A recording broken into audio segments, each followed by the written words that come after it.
Hello and welcome to the Celtic Down Under podcast. I'm your host, Jarrod, and joining me tonight are Liam, John, and Sean. How are you going, Liam? Good, thanks, mate. Yep, all quiet up here. I think we're past the worst of the summer. It's getting a bit cooler up in Japan now. And how are you, John? Yes, also very good. Not much has been happening. Still in lockdown. My work's given everybody an extra holiday on Monday, which was quite nice of them. So, yeah, pretty happy, I guess. How are you, Sean? Yep, tip top over here in WA. Weather's starting to turn into the bad hot summer. Yeah, and it's typical Melbourne over here. Freezing yesterday, nice and sunny today. God knows what it'll be tomorrow. So, and we're in lockdown as well. So, yeah, sooner everyone gets vaccinated, I suppose we get that 80% or whatever, we get back to normal life. So, yeah, interesting times ahead. I got my second dose today. Good on you. I've got mine booked in. Getting there. We're all getting there. That explains the improved 5G reception. Yeah. Allegedly. Discount on my Microsoft Office as well. It was weird. All right, so just everyone, thanks for listening in. If you haven't subscribed to our podcast, please do so in your favourite podcast app. If you're listening in Apple Podcasts or Spotify, please leave us a review. Also, if you watch through YouTube, because I've been watching that, our subscription have been going up and up and up on there, so it's good to see. Can you please, if you're listening there, please subscribe there as well, because, yeah, we're getting about 75% of everyone who is watching it on there isn't subscribed. So it'd be great if we could convert some of that, because, yeah, we love it when you guys listen in and then leave the comments and we can liaise with you. So please get involved. We want to build a little community here.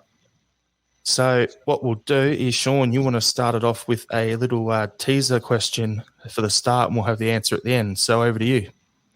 Yes. So teaser for Scotland national team. We'll quickly cover the internationals at the start. So I'll give you the answer at the end, and you guys can have a guess, and we'll see who gets closest.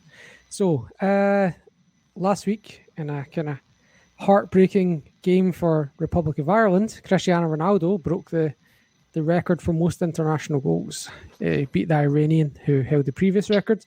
So Cristiano Ronaldo has now scored 111 goals for Portugal.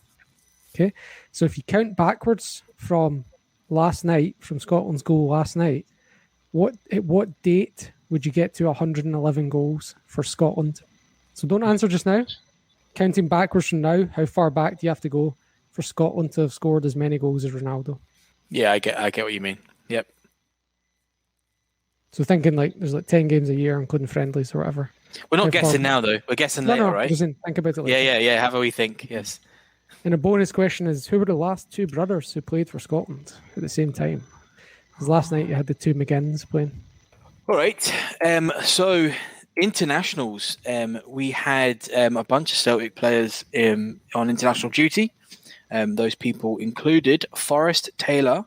Ralston was unfortunately not available. I think, am I right in saying it was due to an injury? They said it was medical reasons, and they didn't specify what that meant. So it could have been COVID, vaccine related or something. I don't know. He might have had a vaccine appointment booked and couldn't go. Oh, yeah, right. Yeah. Well, that's true. That's good. If it was a vaccine thing, not that he's out for a medical reason. So let's hope that's not an injury, because obviously Ralston's on fire just now. McCarthy was also not available for the Republic of Ireland. We also had Barkas, Ayeti, Giacomakis. Is that how you say his name? I'm still getting that a bit wrong. Giacomakis? I don't know. Giacomakis. Carter Vickers, Jota, and Scales all not called up. Which is, surprising for a lot of them. You would expect at least Carter Vickers to get a call up. 2 years he's been out of the team. Is it really? Yeah. Yeah. 2019 was his last cap. Jesus. Yeah.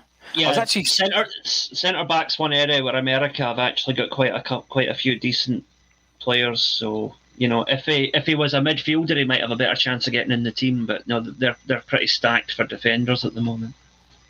Yeah, right. Well, there you go. So hopefully, if he gets, I don't know, a little bit of a run out at Celtic, and he might get ahead of some others there. I mean, I think we'll talk about him later, but I think he could be a great player. So yeah, we saw obviously saw the Scotland games recently. Cal Mack got 2 starts and 1 sub. Turnbull got 2 substitutes, and Bitton, who also got the call up, had 2 starts for Israel. We had Abada that got 1 sub for Israel. You'd expect him to be getting much more games the more his career goes on, I'd say. Yeah, he's only recently broken into that squad, so I give it a year or 2 and he'll be a mainstay. I would say so, 100%. Great player. So Jovanovic also got, unsurprisingly, got all starts for Croatian team. I guess we can sort of talk about these 2 coming up next. And Liam, you're probably the guy to talk to about this because you probably watched it. Kyogo for Japan got 1 rest and 1 start. Right. Actually, no. He came on as a sub in the first game, so he had 1 substitute appearance and 1 start. 1 sub, 1 start. Yeah. Against Oman, he came on in the second half when it was clear that things were not going according to plan. And he made the mistake of playing him on the right wing, as Celtic have learned is not the way to use Kyogo. So Japan ended up losing that game 1-0. Which was very much a shock, not expected. I mean, Oman are, but as far as Asian teams go, they're very much middle of the road. But, your top tier teams are Australia, Japan, South Korea, and probably Iran and Saudi Arabia. You expect those teams to always beat everybody else. And so for Japan to lose that game at home was a shocker. So in last night's game against China, Kyogo did start, and he started through the middle. And he was having a good game. The 1-0 scoreline doesn't really tell the true story because Japan totally dominated the game. China didn't have a shot at goal, anti-football, and for about the last 20 minutes, it was just, let's just try and kick a Japanese player. It's a miracle they never got anybody sent off. It was disgusting. And Kyogo went off with an injury. Now, I want to just put down the truth on this because there's been a lot of bullshit flying around the internet today. No Japanese newspapers or press have reported that Kyogo is out until February. That is complete and utter horseshit. Okay? There's a few quote-unquote banter pages passing that around, and it's obviously Huns trying to start a vicious rumour. Because let's face it, I doubt many of them can read English, let alone Japanese. So, Kyogo's injury is unknown. And the way Japanese media operates, they will not run a story until they know for sure what's true and what isn't. It's not like in Scotland where they're going to speculate, right? So we won't know the extent of Kyogo's injury till he gets back. He'll probably get a medical examination at Celtic tomorrow or the day after. We should know by Friday if he's going to play any part on Saturday. I think regardless of the state of his injury, he's probably not going to play on Saturday because we're playing Ross County.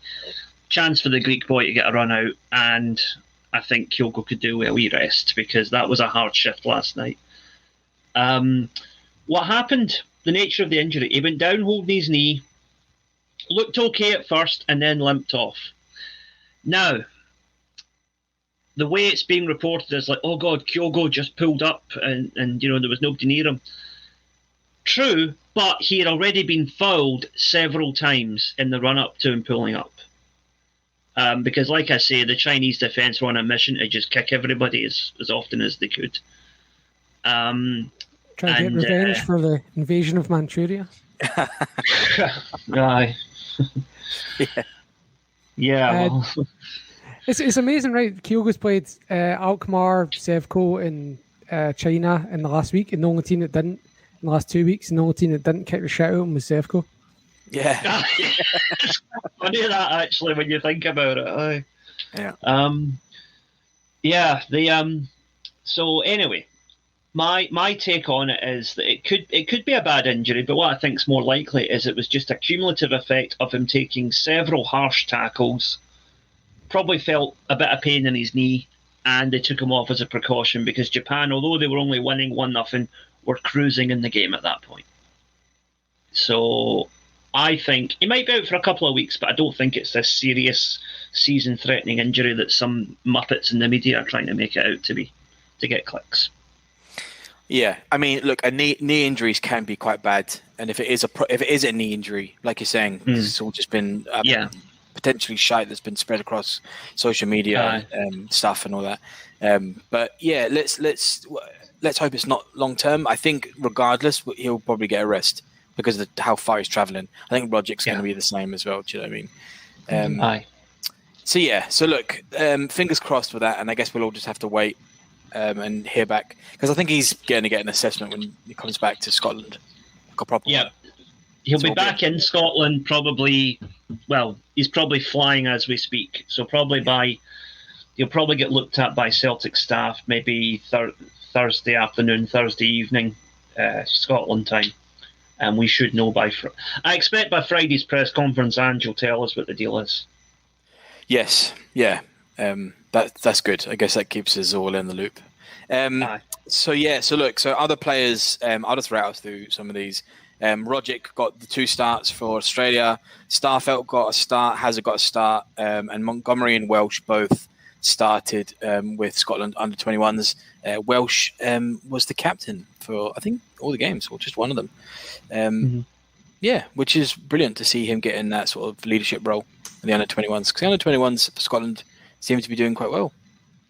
So what do we think overall of the internationals? How do we think Scotland did? How do we think the Celtic players did? Scotland, brilliant. If they win they've got Israel at home, then Faroe and Moldova away, and if they win those 3 games, then the next 3 games, then that's them finished second. So, I mean, Israel at home is obviously not a given because we've struggled against them, and Israel are actually pretty good now. But even if we draw that and win the next 2, we're still, favourites to finish second. So Scotland are really looking in good shape for second place if we can do the job and get way to Faroes and Moldova and not lose to Israel. And then we'll have Denmark in the last game when Denmark are through already. Yeah. What about you, Liam? How did you feel? Well, Scotland, delighted. I was really pleasantly surprised by that Austria win because I did not see that coming. I really didn't. And it's the most Scottish thing. They surprise you when you don't expect it. I'm just worried that we're playing the Faroe Islands and Moldova next because that's the types of games we usually screw up. But hopefully we can see those 2 off, and then it just basically becomes a shootout against Israel, and we've shown we can beat them before. Israel is first. Oh, right. Israel Sorry. is first, yeah. Right. It's a Saturday night at Hampden next month. Good. Hopefully, we're allowed a big crowd in because that could swing it. It's sold out. Now, touch wood here, right? I'm not jinxing anything, so this is just my own wish. But I think if we get a draw or a win against Israel, I think we're through. I think that's us. Yeah, I would agree. Into the playoffs. I mean, through the group parts. Yeah, we're not catching Denmark. That's for sure. Nobody's catching Denmark now. Jarrod, did you watch any of the Australian games at all? Could you be asked? Okay. It's the only thing that I found positive with the Australian games is, considering we joke that Rogic only has 1 lung, he played 177 minutes in the 2 games, so not far off playing full games. So it's a good effort from him. In terms of the actual Australian team, I've said it for a couple of years now. As long as Graham Arnold is the manager, I refuse to watch that team play because he played for a club over here that was owned by, the tax avoider Rangers back in the day in the old NSL, and for that reason, and I can't stand him. Plus, Graham Arnold's teams play dirty football, so refuse to watch him. Good reason. Well, Croatia. Who's your other team? Slovakia? Serbia. Serbia, sorry, that's what it is. That's the in-laws, but I didn't even pay any attention to that either. Nah. I don't think they did so well anyway. I've been hanging out for Celtic to come back, let's be honest. International football gives me the shits. The interesting thing is, though, see, because Japan got beat last week, they're probably going to have to beat Australia to be sure of qualifying. So that'll be an interesting game when it comes round. It's always a quality game. That's the thing. Like, I look at it and go, the Japanese team, they've got some strike up their forward line, but Australia's defence is probably been our strength, all things considered. So it'll be a matter of who takes their chances in that. But I'm actually, in terms of overall the way the teams are playing at the moment, I would actually back Australia in against Japan probably the first time in God knows how long. No, I would agree with that because Japan are in transition just now because you've got, in recent years, like Honda has retired, Kagawa's retired, Yoshida and Nagatomo are still playing, but they're both well into their 30s. They'll be retiring soon.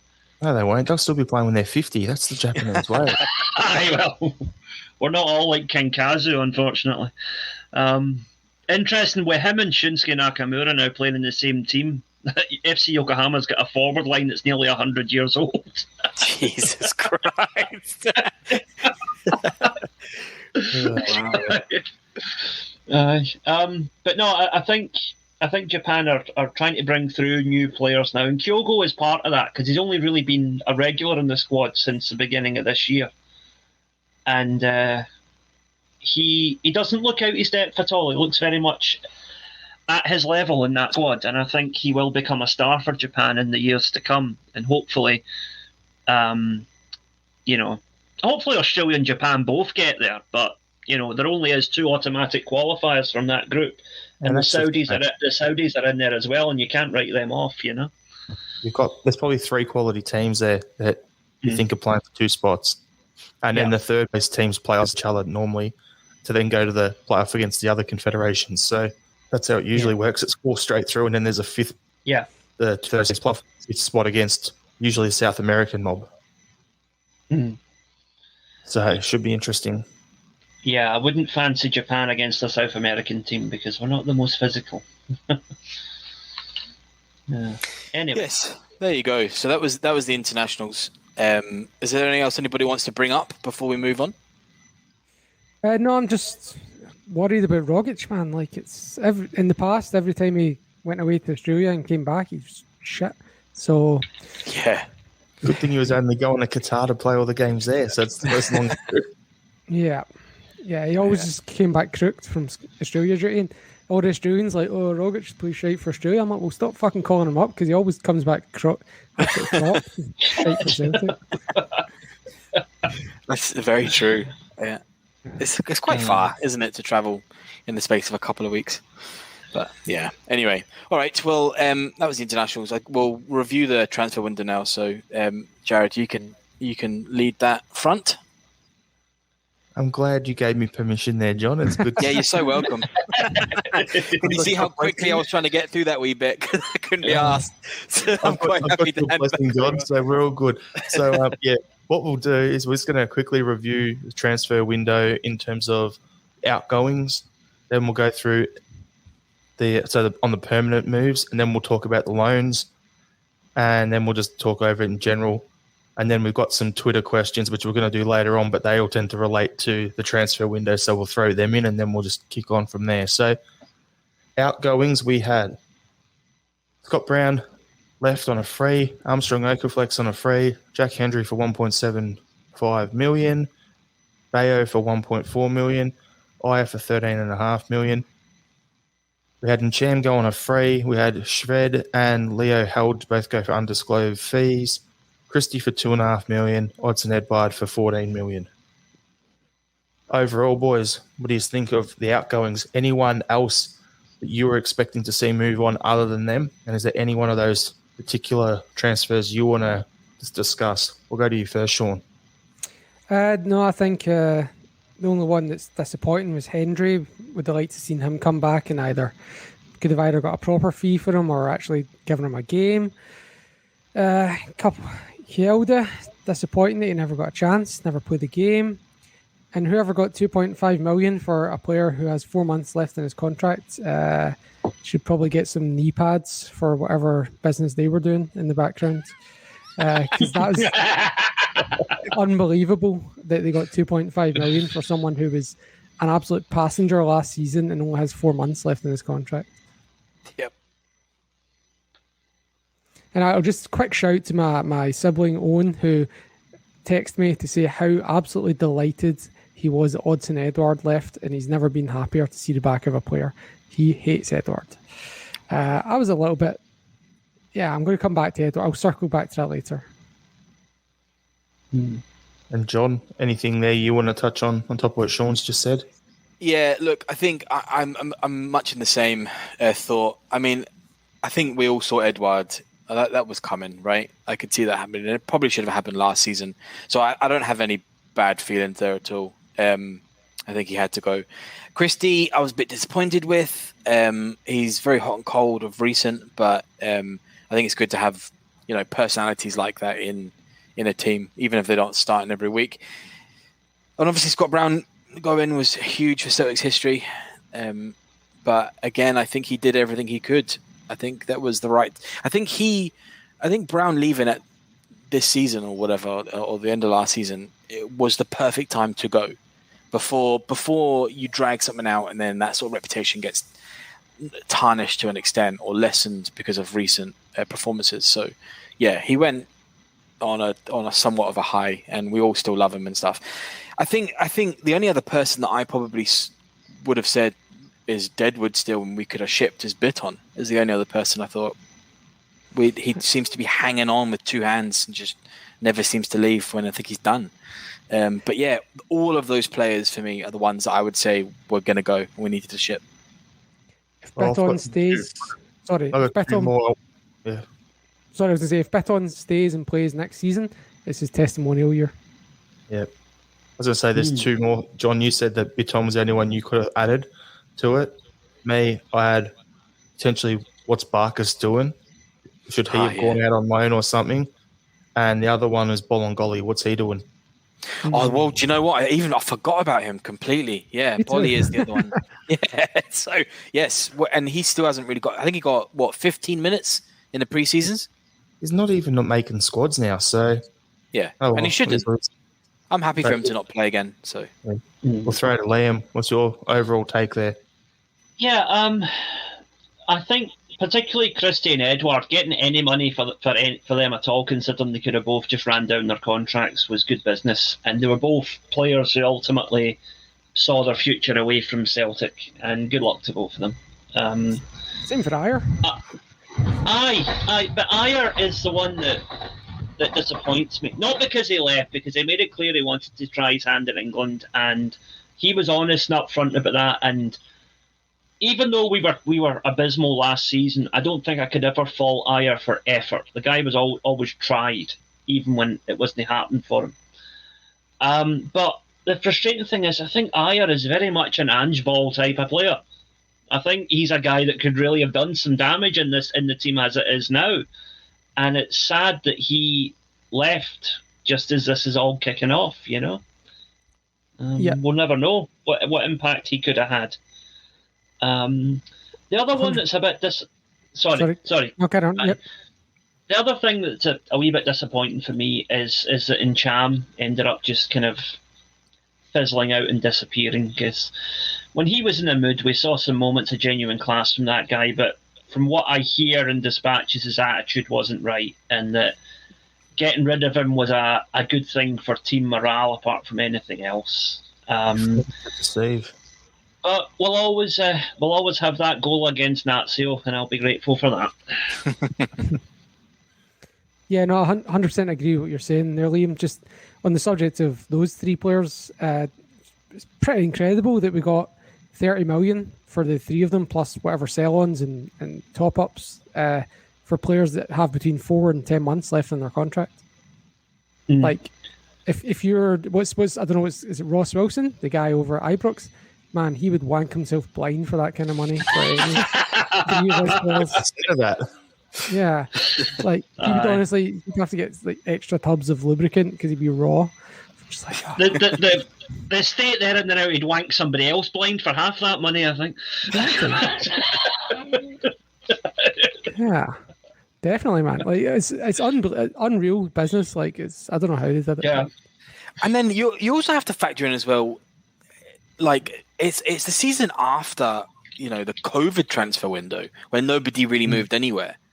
So you had all this very bizarre, like overall, not just for Celtic, but very bizarre movements in the transfer window, and we've managed to do extremely well. I mean, look at PSG. I know this is like tangent. PSG's team is full of frees, right? I mean, we managed money. What's that? Yeah. And he signed one guy for money. There you That's go. it. And we managed to get all of that in a window that's probably still recovering from the COVID, transfer window. I thought you're absolutely right. Incredible business. No one was spending any money, so it was impressive what we did. EPL only. That's right. Yeah, pretty much. The French league's got no money, so because their TV deal went under, the Spanish thing, they brought in their percentage, like their salary caps. So everyone's got to come back in line with that. That rules those clubs out. There's not really anyone buying particularly from Scotland. Maybe Belgian teams. That's about it. That's why Hibs have still got their players, right? Nesbitt and Donnelly. Exactly. They'd be gone in any other year. 5 million for Nisbet, and no one came up with that money. Mhm. Any other year, you'd have a championship team in England would be up there knocking on the door saying, "You want 5? Here's 6." Yeah, like Scott McKenna 2 years ago or whatever. Yeah. Football was due a reality check generally in terms of the amount of money flying about, and I think COVID has perhaps accelerated that. But there's an acceptance now that you can't throw money like that around. And for Celtic to come out of this window having, I think, improved the squad in several areas, certainly refreshed it, and turn a profit is incredible, really, in the current market. So what we'll do is we'll also throw on, I mentioned loans earlier, so we'll just chuck on top of those outgoings that we discussed there, there was also the return from their loans back to their parent clubs for Shane Duffy, John Joe Kenny, Diego Laxalt, and Moel Anusi. So add that to the mix there, and it's fair bit going out. So we'll roll that into the incomings. So we had Liam Shaw coming in for 300 grand. There's Zazi Uragiri for 150 grand. Lil Abada for 3.5 million. Furuhashi for 4.5 or 4.6 million. Starfelt for 4 million. Joe Hart for 1 million. James McCarthy on a free. Josip Juranovic for 2.5 million. Liam Scales for 500,000. Georgios Giacomakis for 2.5 million. And then we had a couple of loans with Jota coming in for a year loan with a 6.5 million option to buy it. And Cameron Carter-Vickers coming in from Tottenham for a loan for a year with the option to buy as well. So overall, the incomings, I feel with what went out, in my opinion, I think we're probably 1 or 2 short in overall in terms of squad numbers. However, I'm happy with the business that we've done. What's your thoughts on that, Sean? Yeah, the squads in terms of numbers is looking a lot thinner. Like when I looked at it on Wikipedia and the ins and outs from this year and last year, and it's like there's a significant disparity. Like particularly when you add in the ones that we lost in January and February, like your Klamala and Gutman and Perez and Frimpong and whoever else all went out, and the squad just looked, and all the loan players that haven't come back. Was it, how many loan players did you say it was, Jarrod? Was it 6? 5? How many? Yeah, 4. 4, sorry. And we've got 2 in this year. The good thing about those 2 that came in is they both have the option to buy. I'm a big fan of that, and that we are investing in these players are not just coming in to make up numbers. We're committing partially at least to them, in the sense that we have an agreed fee and we're just having a try before you buy kind of situation.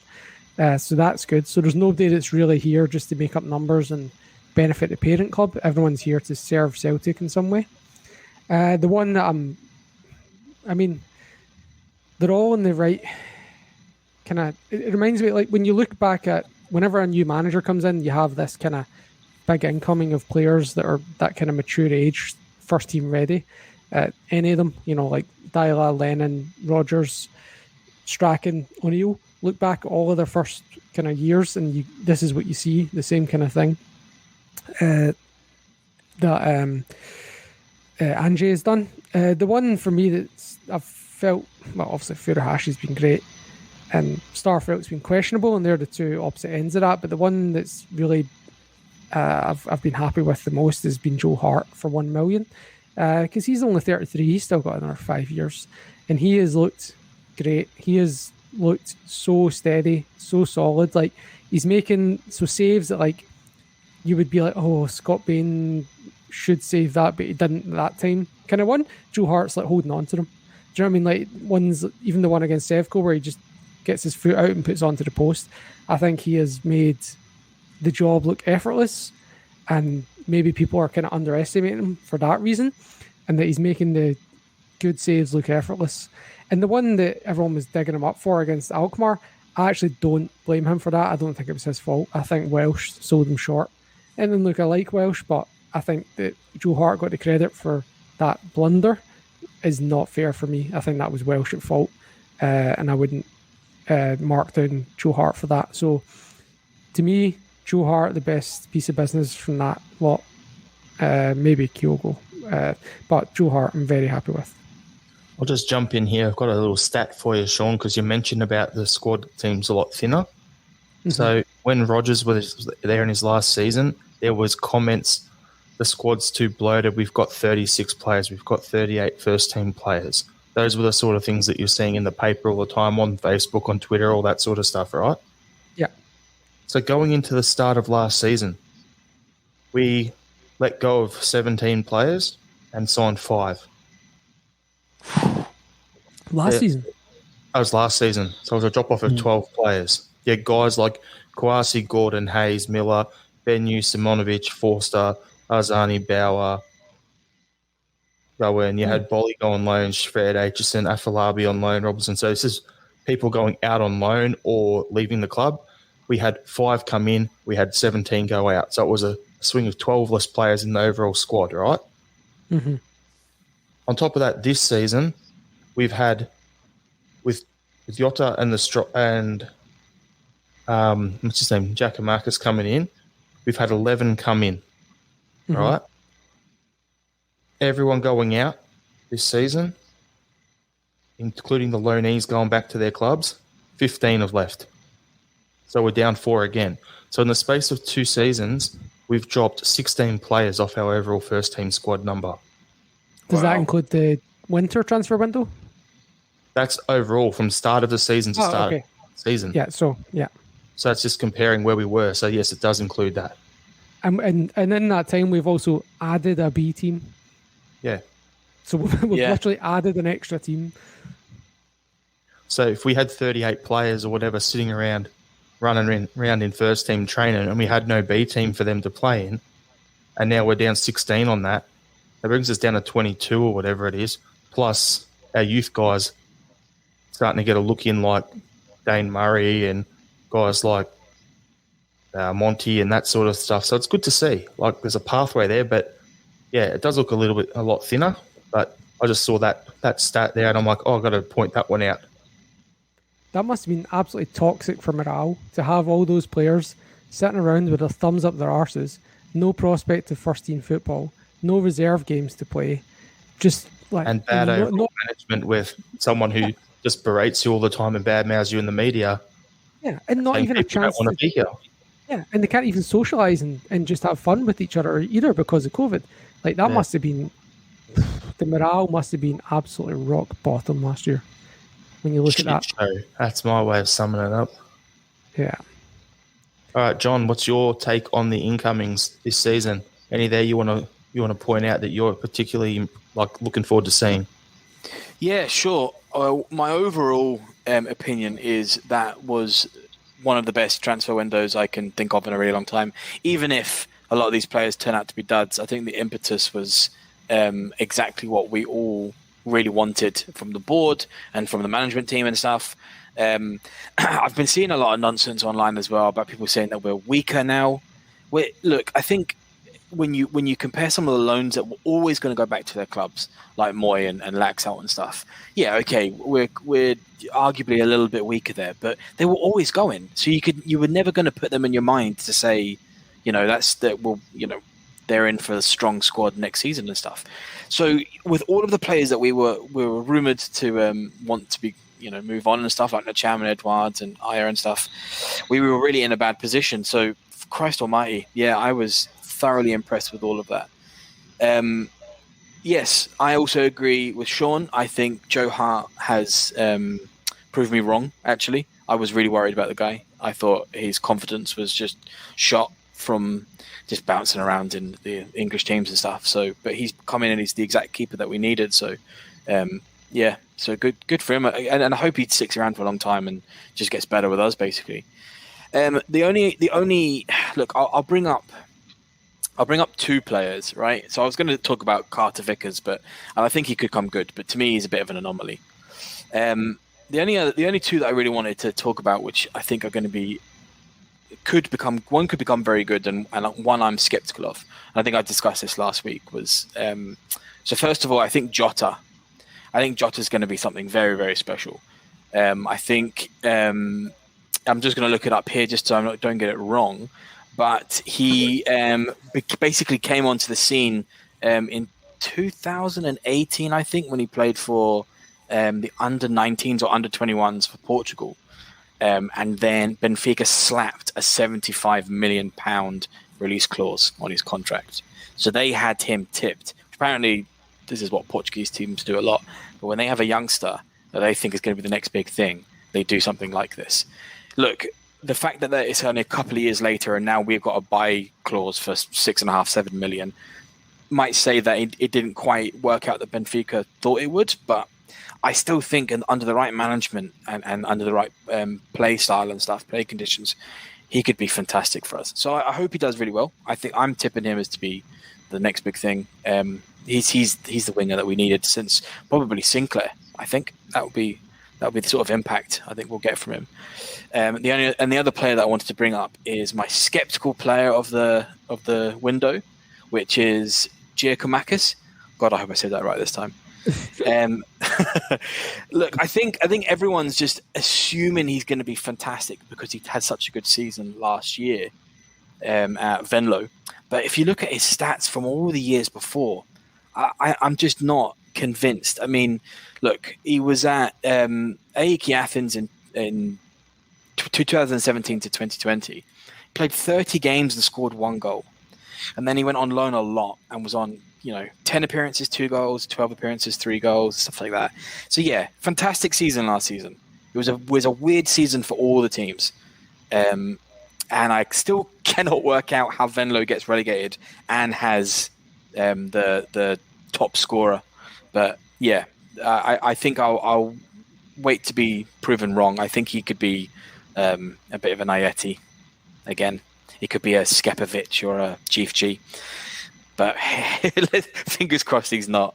So yeah, those are my thoughts of the incomings. Overall, fantastic. But yeah, so. Ian, what did you think? Well, I think I understand what John's saying there. And considering the Venlo thing, I think it's a good thing we signed their striker and not one of their defenders, But yeah. But the I'm very happy with the business. We, the fans generally online have been saying we need this, we need this, we need this, and we got players for each of the positions that we asked for. Everyone was like, we need a centre back, we got Carter Vickers. Everybody's like, we need a left winger, we got Jota. We need to replace Eddie, we've got Kyogo, and we've got Giacomakis. Giacomakis, however you say it. We'll all work it out at some point. Let's just start calling him Jack. It's Jack. Jack, yeah. His name is Jack. Georgios. Aye. Samaras's pal. Aye. Anyway, he's like you say, he's the one that might work out, might not, But I just think that in the past, with Celtic, it's a bit weird with strikers because we seem to have a better record when we sign strikers who have not been doing well and rejuvenate them, as opposed to signing strikers who are meant to be good then turn out to be crap, right? Look, the man behind me, Harold Bratback, Rosenborg's top goal scorer, comes to us and seems to forget where the goal is, right? Although he did score that one very important goal that stopped the 10, and for that, he will always be a hero. Anyway. Didn't he score 4 goals in one game? Yeah. And then typical Scottish media, they talk about the 2 sitters they missed in the same game instead, you know? Yeah. I think he was a good player. I just think Celtic were not particularly good at that time, and he didn't really fit the system. But because he went back to Rosenborg and again became a regular goal scorer, including against us. But I'm going off topic. Anyhow, my point is that if you look at guys like Henrik Larsson, Chris Sutton, those were guys who were not doing well at the previous clubs, come to us and they become superstars, right? The fact that Giacomakis comes to us with a record of being decent for one season at least does give me cause for concern, because that's not usually how it works with Celtic in signing strikers. But I think it was a lot easier to score goals in Scotland than it is in Holland, so we'll soon find out what he's all about. I think we all agree, the one that gives cause for concern just now is Starfelt.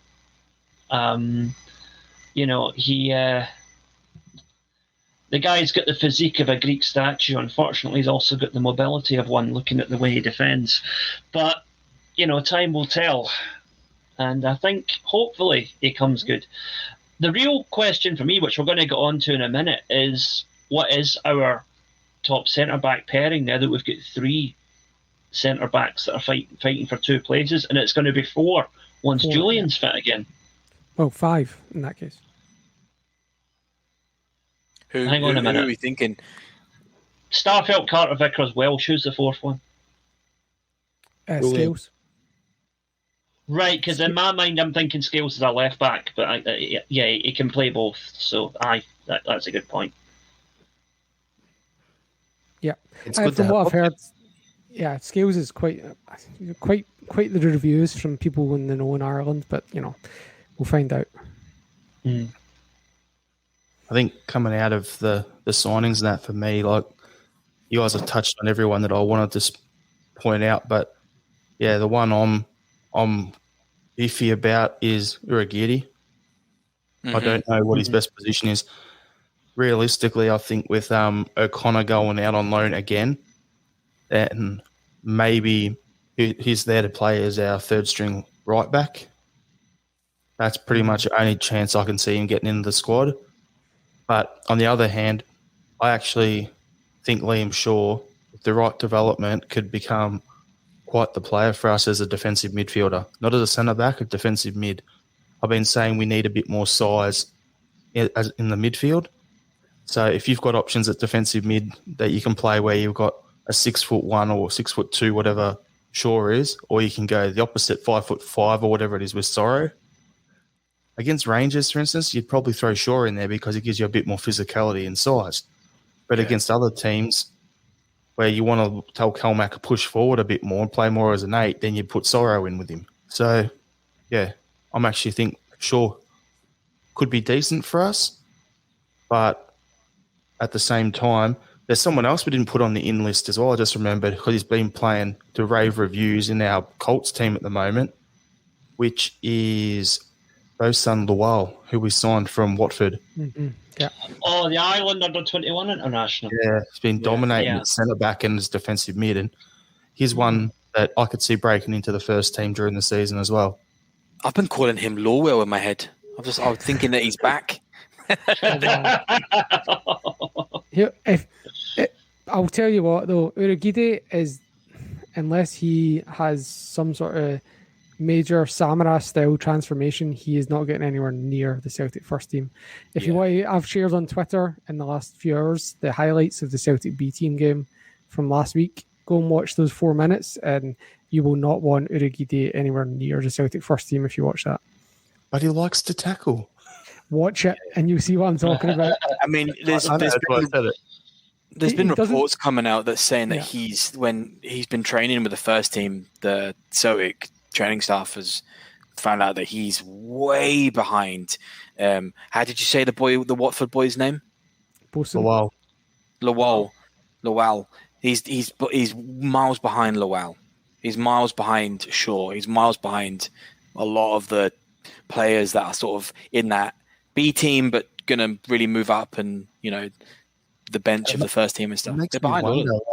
Makes me wonder, John, like if he's there still around the first team training and O'Connor can't even get a crack in our squad, what's going on there? Yeah. Because Yeah. I know Pete, I've got mates who are massive Man United fans, lovely O'Connor, wish he never left. Thought if he was still there, he would have been pushing in the squad the last couple of years, at least on the bench, and he can't even get a seat on the bench with us. I don't know. There's something wrong there.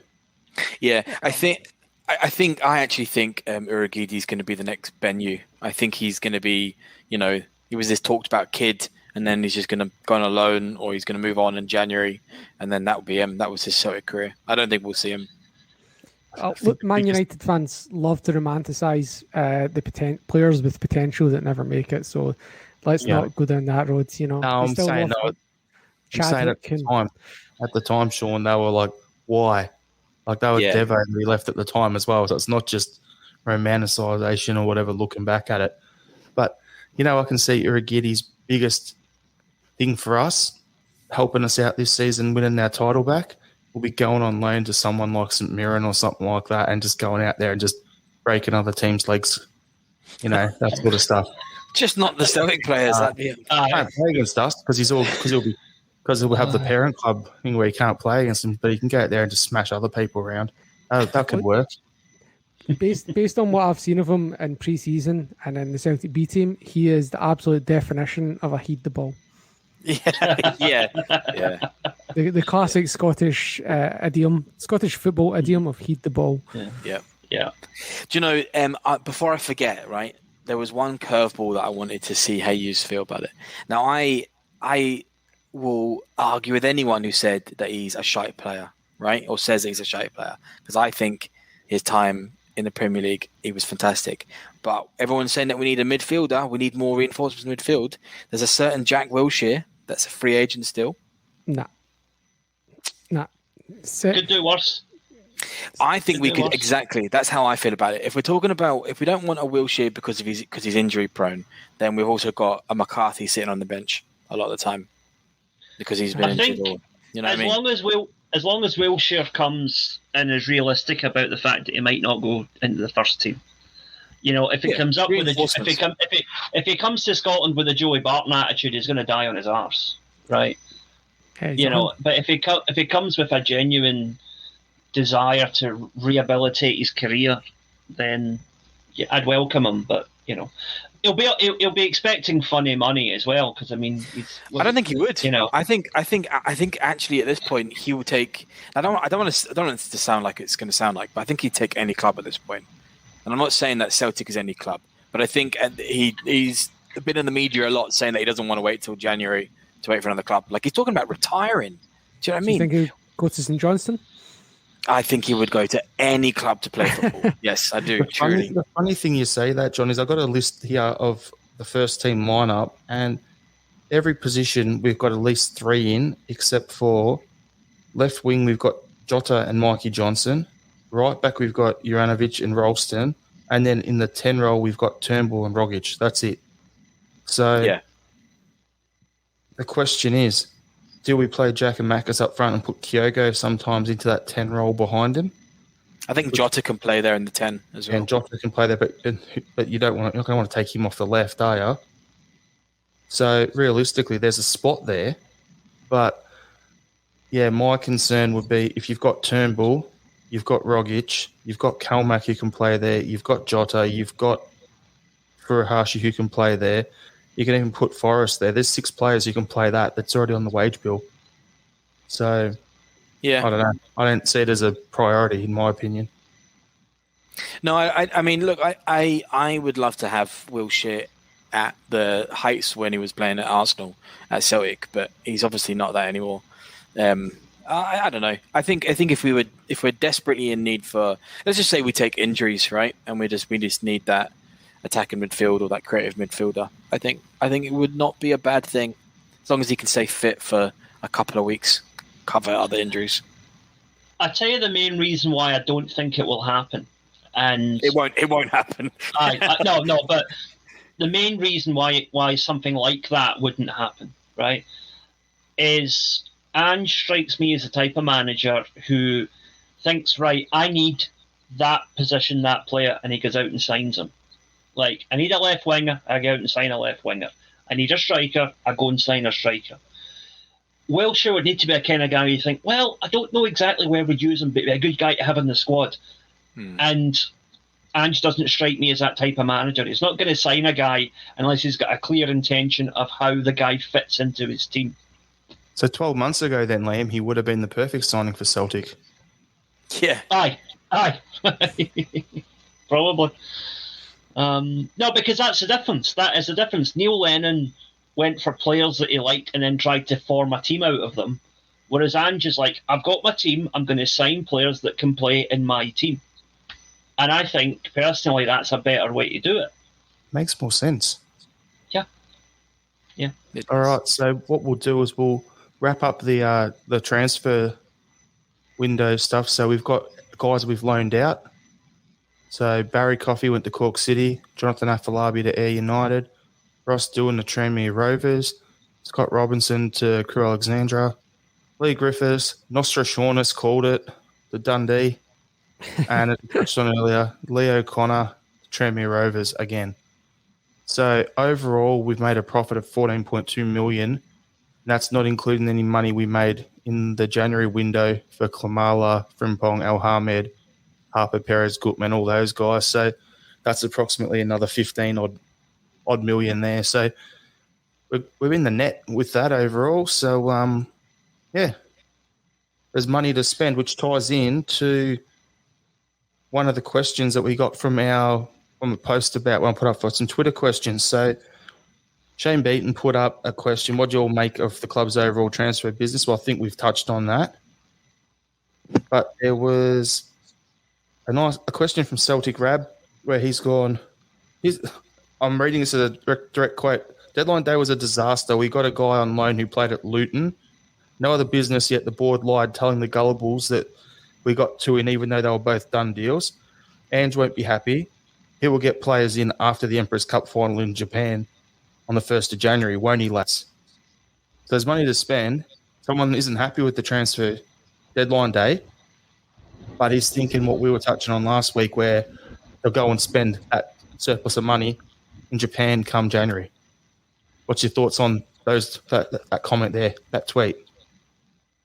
I'm not sure how to approach that comment, because on one hand, I think you're talking absolute mince. On the other hand, I think, yeah, the second point, I agree with you. And I'm like, where do I go with this? No, it was not a disappointing transfer window. I think it was the best we could have done given the circumstances. We've replaced every major player that was sold. We've cut out a lot of the dead wood. We have made a tidy profit that will allow us to go and spend possibly 12 to 15 million on 3 or 4 good J-League players in January if we want to. And I think it's very interesting now to look at the Japan squad and actually think, there's a guy that could be at Celtic in 6 months' time. You know? Because there's quite a few players in there that I like.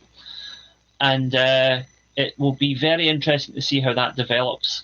And of course, Ange, with his experience, is not just limited to Japan. He could go into the A-League. He could go into other markets that Celtic haven't explored. The funny thing you say there, Liam, is when he was the Australian manager, he'd go on these month-long sojourns all through Europe. He'd go down to the Balkan area and he'd go watch the Aussies playing over there. He'd go into Italy. He'd spend time up in Scotland and in England. He'd go up into like Norway, because we had a couple of guys at Rosenborg, be in Belgium and Netherlands. He'd go to Qatar. He'd be like all over the place, wherever we had players. So it was, I'm sure he's got good contacts there, particularly Germany. Like, we have a lot of Australian players in the German first and second tier. And there's a guy there, Adam Hrstic, I think that's how you say his last name. I should know better. The missus will probably kill me for slaughtering that. He's actually a friend of my wife's cousin. He's a Serb guy, but he's playing over in Germany. He was at Groningen, I think it was. And, yeah, he's like a right winger who can play left wing as well, and he's starting for Australia and doing pretty well. But we'd be able to afford him, and he's the sort of player that would suit what Ange is about as well. So there you go. There's markets we can look at as well. I think the thing about Ange which really impressed me was, and you guys will remember this, when he did the press conference just before the first game of the season, and the journalist asked the sort of semi-sarcastic question about basically, do you know who Hearts are? And he rhymed off about 4 or 5 Hearts players that he knew. Same with when we played Nichollodeon. He was talking about, I think they had an Aussie playing for them that he knew about as well. So the guy is clearly very, very well versed in world football, and he doesn't take any shit from the media, and I like that. I really like that. It was just arrogance, and it was Eurocentricity, thinking that anything outside of Europe they don't know what football or soccer is, and have you heard of Hearts? Have you heard of Aberdeen? He's like, yeah. It's like the 90s where there's no internet and you only get like a 1 hour highlight show on SBS like we used to get back in the day for all your European football. It's not like that anymore. So, yep. Good fun. Sean's been remarkably quiet here, so what do you have to contribute? No, I'm just listening along. You guys are pretty much nailing it here. Yeah, it's. I'm glad that you brought up that I absolutely called it on Lee Griffiths 2 weeks ago. Thanks for that. You did. I did. I wasn't going to let that one slide. Said Lee Griffiths will leave on loan in the final day of the transfer window. Yeah. Well, it's one of them things. So I'll throw the next question to you then, Sean. So from Green Brigger, what would be next on the agenda for the rebuild of the club, primarily off the field? Now, that's a really good question, and one that cannot be answered simply. Obviously, Ange Postecoglou said that things like sports science was his priority, and he actually then kind of had director of football further down the list in sports science, and he said he's not even thinking about it till the transfer window's closed. Well, now it's closed, now he's thinking about it. So they're the kind of things that's coming up next, is the restructure, the background, getting the personnel in place in the background. Now, one thing, and I was going to maybe, do you know what? I kind of want to circle back to it later, but I'll tell you one thing that I want, okay? And this is not something that I've heard of that's in the pipeline or not, but it's something I want. And I want Celtic to have a grass pitch with a 5,000-seater stand or stadium at Barrowfield for the B team and the women. I think that having the B team playing against men on grass every week is absolutely crucial to those players having a path to the first team. And the reason why this kind of occurred to me was I'm watching them play all these games at Airdrie on the plastic, and I'm thinking, okay, that's great. Airdrie are getting money from this, from us. These guys are getting to play every week, brilliant, but they're playing on plastic. They're not playing on grass. That's just an extra hurdle towards their transition to the first team. And we, based on what Don Mackay is saying about making us a world-class outfit, well, let's make that one of our world-class targets, is to have that, remove all barriers for B team youth players moving up. And I really enjoyed the Scott Robertson interview where he gave his he paraphrased Andrew Postecoglou saying how young players would be given a chance regardless of their age. So that all of that really ties in for me to what is optimistic, good, all the right words, all the right messages, but I think we need to start making the tangible movements now that support those messages that are coming out, and not just be so it's not just word of mouth and not just lip service. John, what would you like? All of that sounded absolutely brilliant. That's what all of the things that I think we've been talking about during the off season and stuff is what we need. And I can totally understand the Celtic management prioritizing first player acquisition and now moving into the next phase, which would be background staff, hiring of all other people. Look, it's sports scientists. I can understand why he needs to get them in quickly. I think as one of the reasons why Rodgers did so unbelievably well was because the conditioning of the Celtic players was elite, right? And we lost a lot of that when we lost the sports scientists, and we lost all these staff when Rodgers took them with him and stuff. So yeah, I can see that as a priority. And yes, I'm still going to push as a fan to get a director of football in and get some real big background, movements going. I think all of that's really needed to modernize Celtic. So yeah, I definitely see a really good plan of, summer window, we'll focus on players. Between the two windows, we'll focus on background stuff, and then we can move into January again if we needed to, get some extra players and stuff. And just on the stadium thing, right? It's kind of hard to explain, I guess, if you've never seen it. But what you could really do is do what they do with some of the football teams here in Australia, right? Is you have these self-contained stands of the big ones that sit, I don't know, between 5,000 and 10,000 people, and then you've got all of the catering and stuff underneath, and the locker rooms and all. They do that with the NRL here and stuff, and that's what you would do, and then you would just generate different revenue streams. So yeah, all of that. That's what you want. I'm all for that. No, yes, sports science, absolutely, totally agree. I would also add sports psychology. Oh yeah, I would like Celtic to have their own full-time dedicated psychotherapist on site. I would like to see that as not just as a thing being good for the players, because things like culture shock and homesickness are real. I've dealt with them myself, being a Scottish guy in Japan. But also, I think it sends out a good mental health message to wider society that says this is a club that cares about the well-being of its staff. And I think that, we all know I'm getting treated for depression just now. I am someone who's personally invested in all this kind of stuff, and I think as part of Celtic's social ethos, it would be a good thing to do as well. Now, I'm going to be a wee bit selfish here and also say that I want Celtic to look at seriously upgrading the marketing and promotional side of the club. Celtic Rangers game, Sevco, whatever they're calling themselves this week. Tonight, Matthew, we're going to be Rangers. Anyway, that game was on Japanese subscription TV.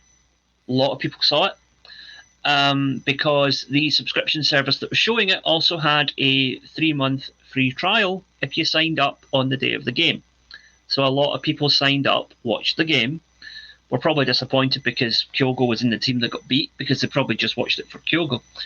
But my point is, there's Celtic on Japanese telly, 125 million potential customers, and not a single drop of Celtic merchandise to be found anywhere in any sports stores in Japan. I don't even things like Amazon. If I order a Celtic top on Amazon, it's all the Chinese knockoffs. To get a real one would be about 3 times the price of what it would be from the UK. The only way to get it directly is from the Celtic FC website, and that takes at least 10 days to get here, and let's just say that it's not exactly a very good service. There's been numerous mistakes made with my orders over the last couple of years when I've ordered stuff. Celtic TV is an absolute shambles. You just stole one. Some days you get half an hour of build-up with like John Hartson or Chris Sutton or Jackie McNamara.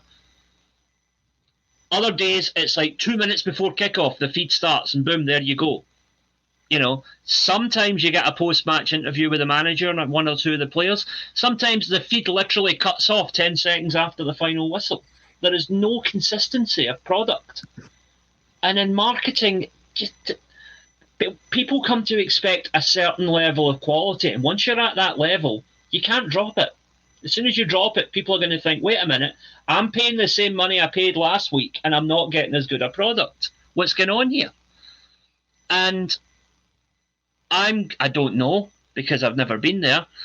But if you think about it, we've got Israeli players. We've got Australian players. We've got players from all over the world. And I'll bet Celtic's marketing is equally shoddy in those countries. And we really should bring in an international marketing and PR development officer. Like, go and headhunt somebody from one of these big PR companies. Like, do it properly. Get in a guy who knows international markets. I would even go so far as to say hire a few people. Hire an Asia-Pacific specialist to work on Australia and Japan. Hire a European and Middle East specialist to work on Israel and the European countries. You know, hire someone to work on the American market. Because we all know there's millions of Celtic supporters in America in particular and Canada. And we don't capitalise on it. We don't capitalise on it anything like the level that we should. We could be, you know, sorry, I'm in the middle of a rant here, but humour me. When I go to school with the kids that I teach, right, you know, I often wear a Celtic top. And I'll explain to them, oh, this is a top from like the 1998 season or whatever. And oh, you know, they're interested to hear it. But if the kids come to school with a football top on, it's PSG, it's Barcelona, it's Man United. Because those are the teams that you can buy in the shops in Tokyo and in Nagano. And if Celtic was there, those kids don't have any great affection for Barcelona or Man United. They buy the top because that's the top that's there. And they're like, Dad, I want a football top. Okay, son, here you go. That could just as easily be a Celtic top if we had them in place. And there's the further motivation of you're supporting a club that's supporting Japanese football by having one of Japan's star players lead the front line. So on that front there, Liam, you're talking about marketing, 125 million people in Japan's potential customers. Mm-hmm. And if we go shopping in the Japanese market again in January and bring in 2 or 3 more from over there, would it be worth, in your opinion, us opening up a Celtic store in Tokyo or something like that? We should have already done it, yeah. In the same way that we've got one over in Dublin. Yeah, although perhaps internationally a better sort of halfway point, because Tokyo real estate costs an absolute fortune. A better idea might be to try and get a Celtic corner or some shelf space within the Adidas stores in Tokyo and Osaka. Yep. That would be a good starting point. Osaka might actually be more lucrative potentially than Tokyo because that's where Kyogo's from, just outside Osaka. He's from Nara. Yep. So, yeah, you know, I think now that we've got the Adidas sponsorship, going in through Adidas, who already have an established network here, would be a better idea. Because that's how, for example, Real Madrid and Man United sell all their stuff over here. It's at the Adidas store. It's not at the Man United store. So that's the pathway we should go down with that, I think. You know how we get all of these things that we're talking about actually going and implemented, and it's a really long process, because I think a lot of Celtic fans talk about this every single season of what we should do and wouldn't it be good if we did this, but really it comes down to the board. And I know we cry on and on and on about this, right? But look, Don Mackay's just come in, so you give him somewhat of a buy, right? The executive members of the board aren't going anywhere because they're the owners. So the only ones that you can actually get rid of and get fresh ideas in with all of the expertise that we're discussing and all of that, or at least the know with how to get those types of people in, is the non-executive members of the board. And I think those are the types of people that we can, as fans, pressure to fuck off and get them out and say, thanks very much. You've did good for the 20, 30, 40 bloody years that you've been there, whatever it is. But now we need a new modernization. That's the only people we can go after. So, yep. And when I was saying about you stole my idea, Liam, about Celtic TV, all I was going to touch on was we've got, as you said, there's no consistency on the pre-game. There's no consistency on the post-game stuff. It's about standards. And are we a big club? if we're a big club, we've got to consistently put out the same level of effort. Doesn't matter if it's St Mirren, St Johnston or Rangers, or if it's a European game, it's got to be the same level. On top of that, we've mentioned before, the women's games. Show them on Celtic TV. I'd like to be able to watch them. The Colts, put them on Celtic TV. I'd like to be able to watch them. If it's Totally $30 a month or whatever it is, or $40 a month or whatever it is over here, if I'm getting all three teams, plus I'm getting and I'm getting press conferences, I'm getting games, I'm getting pre-games and post-games. If they do like they do on Man United TV, Liverpool TV, where they have little hour-long specials where sit down with players, go through their goal highlights. Oh, what do you think of this? Ex-players, those sort of fillers on there. Perfect. And you can also build it up where, similar to like what they've got with WWE Network for wrestling fans, you can go on and it's like a pay-per-view. It's a on demand. So you can go on and if I want to go back and watch The Rock versus Hulk Hogan from WrestleMania 17, I can go on there and search that and the match comes up and I can watch it. I can go back and watch games from 97, 98. If I want to torture myself, I'll go back to the middle of the 90s, watch some shocking games. But, hey, I'll get to see Paul McStay have a run around again. Or I can watch Martin O'Neill's teams with Lenny. If I want to watch the 6-2 game, cool. I can call that up and watch it. That'd be a great way, especially with if you're trying to break into a Japanese market. Or if I was like sitting in the lounge room and my missus goes, let's watch a game. I'd love to watch the 6-2 game with her and just see her, then just watch the game basically. I know what's going to happen, but her seeing that chip from Henrik, that sort of stuff, just to see her reaction, that'd be amazing. Like that's the sort of stuff, that's how you pass on. When I have kids one day, I want to be able to sit there on the couch with them, watch games of past Celtic legends so they know who's who at the club and they feel that same connection and love for the club and those players that I had. Do you know the funny thing? That's how my mate here in Nagano actually became a West Ham supporter. Because he was from Canada. He had no affiliation with anybody. But he started watching West Ham, like, you know, old games from the past. He got to know a bit about the club and its culture because he didn't want to go for any of these big money teams. But he wanted to support an English team. And he came to the conclusion that West Ham were a team with good history, that play good football, and they're a working class team. And that was his thing, you know? And I think Celtic could do very similar with a lot of people if we pushed it right. Look, Celtic TV, if they want to look to raise their standards, they could go and look at some higher quality TV networks like Nickelodeon or something like that. We're fucking Jimmy Nickelodeon over at Celtic TV. You know, and you can like, I bet you there's people behind the scenes saying that it's expensive to get camera crews and all of that internet producing this. It's not. You can get these cameras now that you set up on a tripod, big long pole thing, and it just follows the ball. So all robotic and automatic, and they're not expensive. Yeah, Christ Almighty, just buy a heap of them, the best quality ones you can get, and chuck them about. Anything really. Even if it was expensive, we've got tens of millions sitting in the bank doing hee-haw. Do something with it that will bring in more money in the long term. Speculate to accumulate. We spent $100,000 on cameras and production and all that sort of stuff, or $200,000. I'm sure you look at it and go, those cameras and everything's going to last you 2, 3, 4 years or whatever, and then you upgrade them as time goes on. But in that 2, 3, 4 year period, if you go to the Japan market, 125 million potential people there, if you can somehow sign up 50,000 of them at $30 a month, it's going to pay for itself. Yeah. That's not including those who are already on it or people like me who have had it in the past. And unless I'm going to get all this other stuff that I want because it makes sense, then I'm not going to pay the money for it. I'll rather go a legal stream CSC for the time being if need be.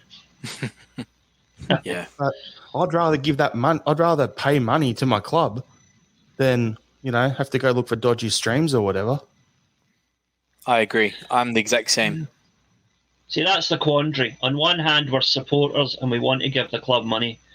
But on the other hand, if I'm looking at it from a purely commercial point of view, Celtic TV does not represent a good investment.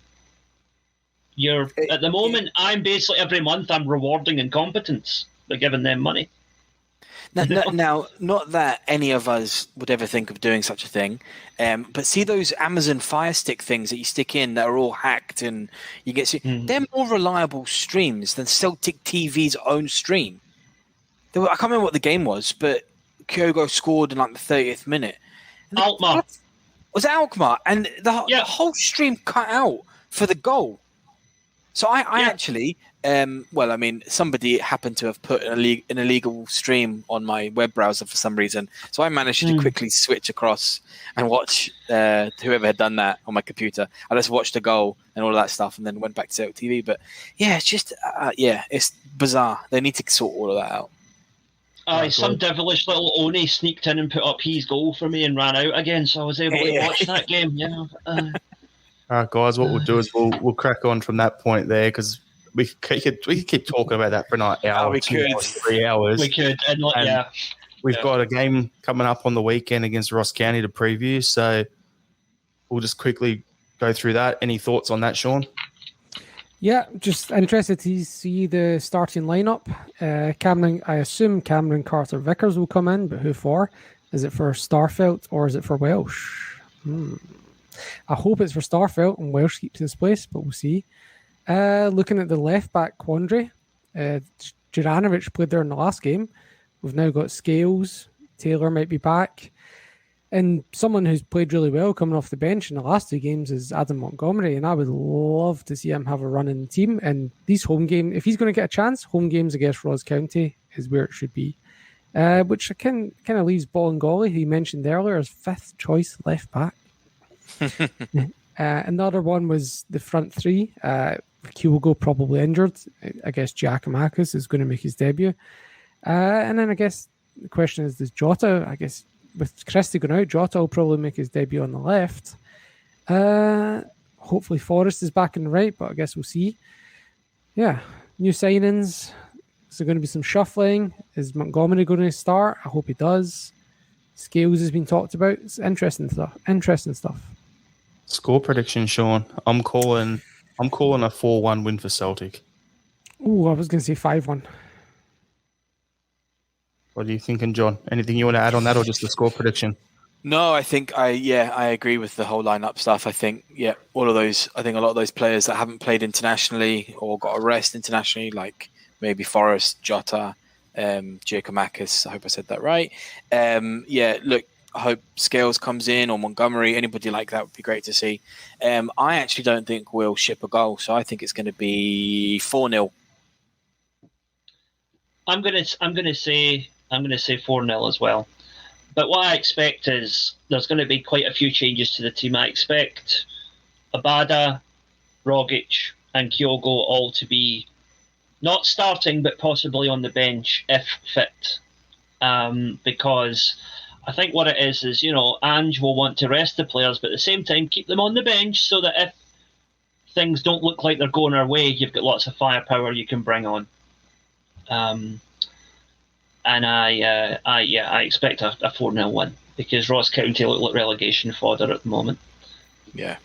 Plus we own one.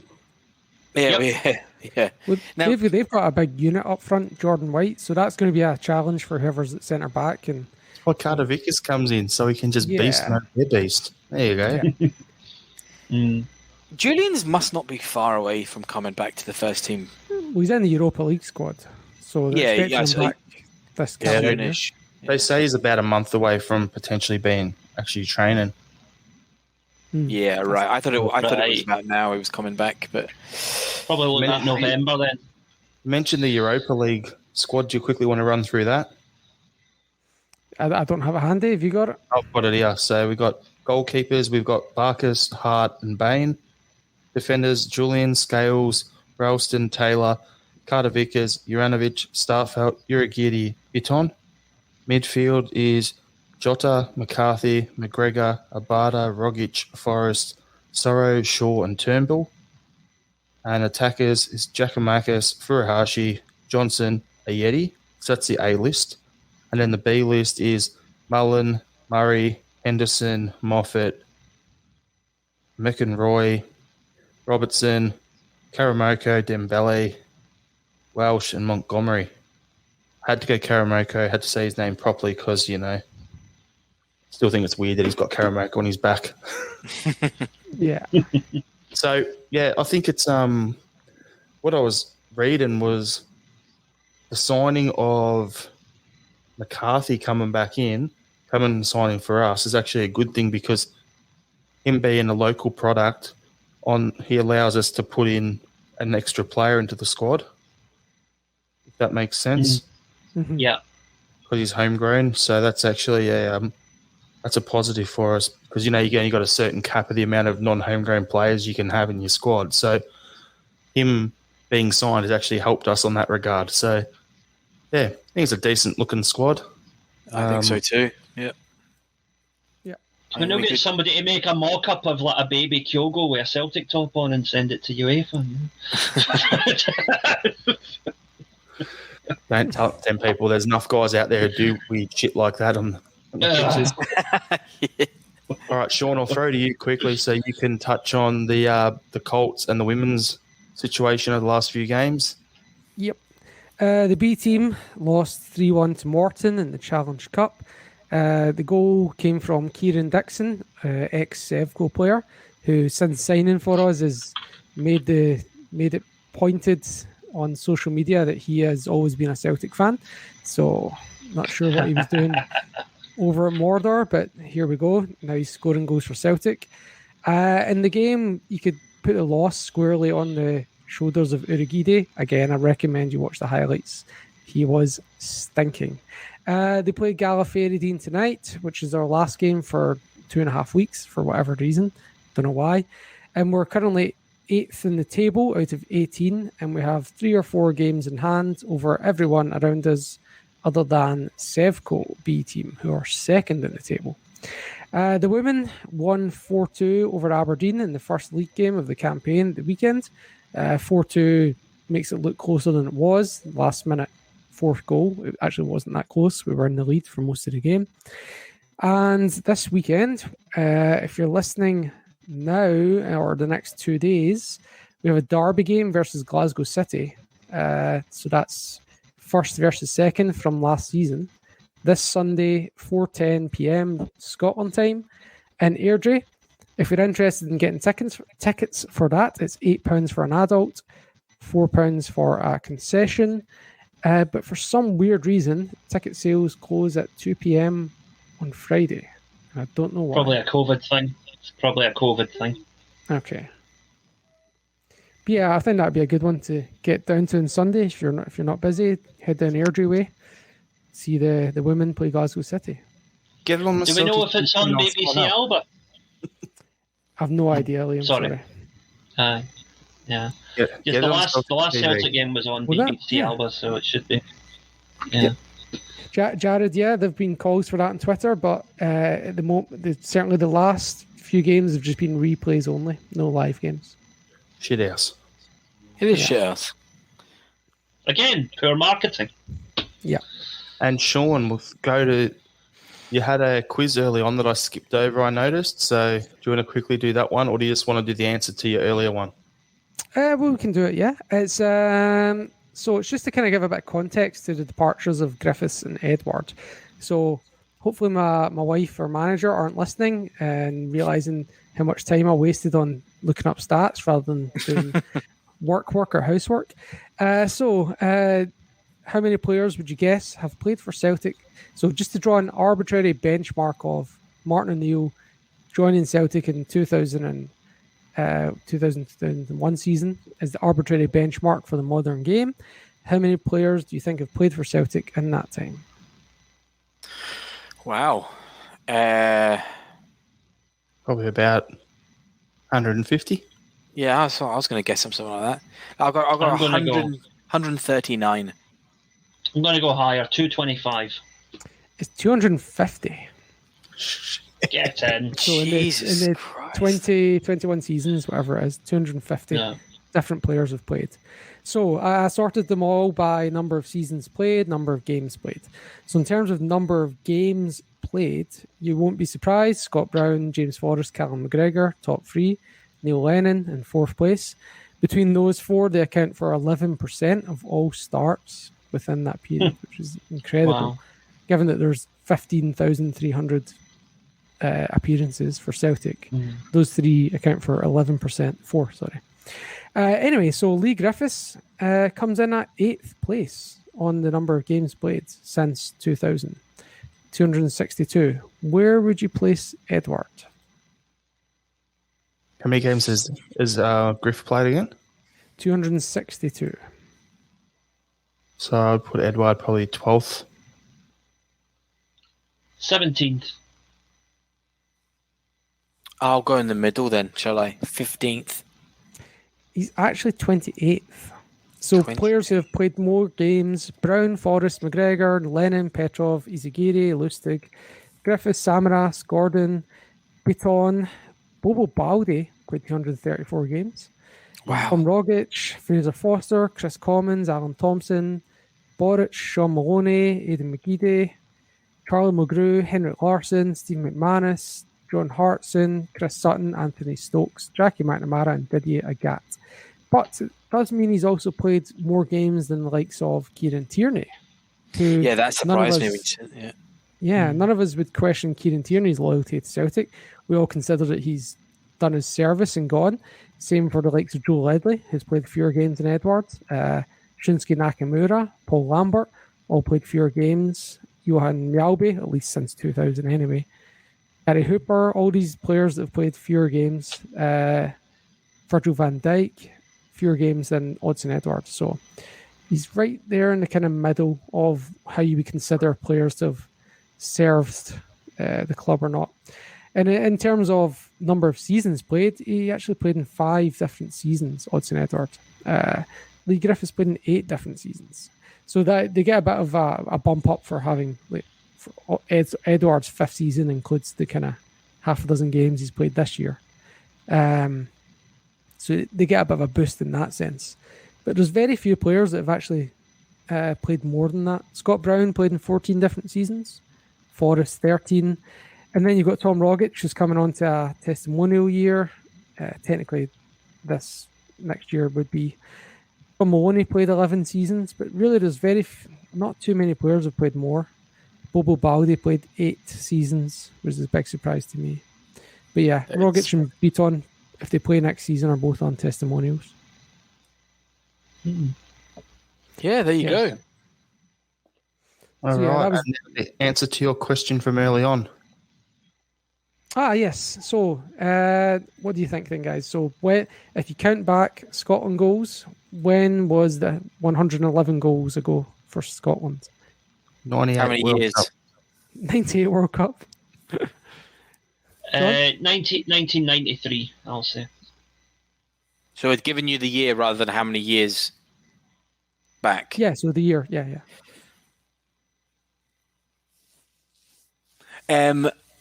I don't know, somewhere around about 2002, 3. 2002. Man, you guys really have a dim view of Scotland. I have an excuse, Sean. I just said that because I'm like, I don't follow Scotland, the national team. So I'm just going to throw the most stupid thing out there just to see what sort of crap I cop in the comments. It was actually August 2012, and it was actually against Austria in a 3-1 friendly. So, so 2012 doesn't. When you think about the 6-0s and the 5-0s and the 4-0s against your Faroes and San Marinos, it kind of makes sense. I was only a decade off. Yeah, but look, it's 9 years it took Scotland to score as a country to score as many goals as Cristiano Ronaldo in his career. But what sounds really damning is when you look at it this way. It is 111 goals in 85 games. Yeah. So 111 divided by 85 comes out at 1.3 goals per game. And that includes all those 6-0 wins and stuff, bringing up the average. But that's because you didn't have a gun striker from Australia called Lyndon Dykes. That's it. Who has scored, 4 goals for Scotland? Yeah. That was purely said in take, listeners. I'm just making sure you're aware of that. Yeah. When my English mates joking would call them Scotland nil, they're not joking, are they? Yeah. we really struggle for goals. Are the last two brothers to play for Scotland? Yeah, I couldn't think. I mean, like, I don't know if both of the suitors have played for Scotland, but No, one plays for Australia. Yeah, exactly. Right. yeah. I've got one idea, but it was a lot. I'm going back to the 70s here. Tom and Colin McAdam. Stays. No, none of those. Not. It was the Caldwell brothers. Oh, Gary and Stephen, of course. Yeah, who played together. I've forgot to write down the year, but 4-0 lost to Norway. Two of them played at centre back together, and we got smashed. There you go. All right, guys. So we'll go to our final thoughts to end the podcast. So I'm going to go first. How much does Jota look like George Michael? Yeah, he does. Liam, what's your... You shouldn't be making such careless whispers, mate. Anyway. Oh, no. Guys, let's be serious here, okay? We all like our sportswear, our football shirts, our football equipment, our tracksuits, our trainers, whatever. But, a lot of that stuff is made in sweatshops in the third world where workers are paid pennies per hour to do it. And it's high time something was done.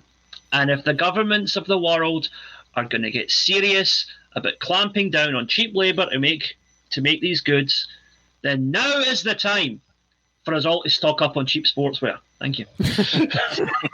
Celtic Shop Plus season's home top on sale, £20. The email come out while we're recording. There you go. Johnny? Mine's just more of a wee bit of an advice. I would say that any Celtic fans that are going to watch the Leverkusen game in November to stay in Cologne, because when me and my family stayed there to watch, was it Borussia Mönchengladbach a few years ago? That was one of the best European away trips I've had. The beers are absolutely immense. One of the best beers I've had in my life was, unsurprisingly, in Germany. There's an Irish bar there and everything. Just stay in the old town in Cologne, guys, and have a good time. There you go. That's my advice. And Sean? Jarrod, I didn't actually, until you made that final thought, I didn't get the fact that people were linking Jota to Last Christmas on Twitter. I didn't quite get what was going on there. No, it makes sense. Whamageddon early this year. Yeah, my final thought was pints are pretty expensive in Qatar, but we'll still drink them anyway if Scotland make it there.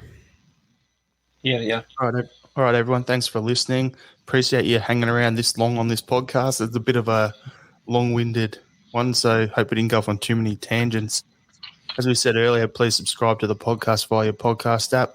Also, get on Facebook, join our group, like our Facebook page, follow us on Instagram and Twitter at Celtic Down. YouTube channel, look up Celtic Down Under. You can get our podcasts and that on there and our live shows. And then you can also check out some articles on our website, www.celticdownunder.com. Hail, hail. Hail, hail. Hail.